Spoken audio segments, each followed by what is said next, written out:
ফিরে এলাম বিরতির পর। বছরের শুরুতেই অস্থায়ী কর্মী ছাঁটাইয়ের প্রতিবাদে উত্তাল নদিয়ার কৃষ্ণনগর পুরসভা। অস্থায়ী পুরকর্মীদের দাবি অবিলম্বে তাদের পুনর্বহাল করতে হবে।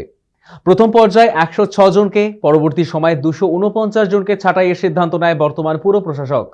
প্রশাসন সূত্রে জানা গিয়েছে, পৌরসভায় বেশ কিছু দৈনিক চুক্তিভিত্তিতে অতিরিক্ত কর্মী রয়েছে, যাদের বেতন দেওয়া পুরসভার পক্ষে সম্ভব হচ্ছে না।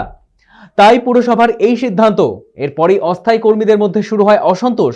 একত্রিত হয়ে কৃষ্ণনগর পুরসভার গেটের সামনে ধর্ণা ও বিক্ষোভে সামিল হন তারা।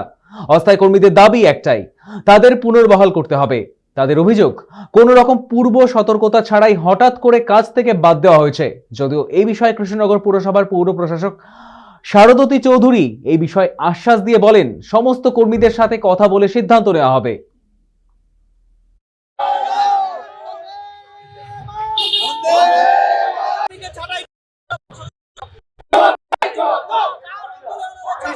কোনো সমস্যার সমাধান হয়নি। উনি সূত্র মারফত খবর পাঠিয়েছিল 5 জন যাওয়ার জন্য, কিন্তু আমরা যারা আজকের আন্দোলনে, আমাদের কর্ম বাঁচানোর আন্দোলনে সবাই আছি, তাদের দাবি যে আমরা 5 জন নয়, ম্যাডামকে সবার সাথেই কথা বলতে হবে। কিন্তু এখনো ম্যাডাম সে ব্যাপারে সম্মতি দেননি এবং গতকালকে তিনি পৌরসভাতে আসেননি। আজকে শনিবার, আমরা জানি না তিনি আসবেন কিনা, তবে আমাদের আন্দোলন চলবে। আমরা ভুতুরে কর্মী নই, আমরা কাজ করেছি, আমরা পয়সা নিয়েছি, আর আমাদের এই কাজের উপরেই নির্ভরশীলতা। আমাদের কাছ থেকে বসিয়ে দেওয়া হয়েছে। এইবার কালকেও আমরা এই নিয়ে যুদ্ধ করেছি, লড়াই করেছি। আমাদের বিনা স্বার্থে কি কারণের জন্য বসিয়েছে আমরা আজও জানতে পারিনি। আমরা বিগত 25 বছর 26 বছর ধরে একজনের কাজ করছি কৃষ্ণনগর পৌরসভায়।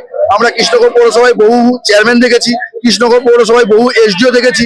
আমাদের কোনো কারণ বিনা কারণ ছাড়া আমাদেরকে হঠাৎ করে বসিয়ে দিল। কি কারণে সেটা আমরা এখনো পর্যন্ত জানতে পারিনি।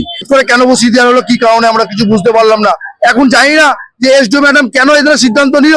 যদি এসডিও ম্যাডাম যদি মনে করে যে আমাদের বসিয়েই দেবে, তার থেকে বরঞ্চ এসডিও ম্যাডামকে এটাই অনুরোধ করবো, আমাদের এই যে 350 কর্মচারীকে বসিয়েছে, 350 কর্মচারীকে বিষ কিনে এনে দিক, আমরা বিষটা খেয়ে নিয়ে সুস্থভাবে মরতে চাই।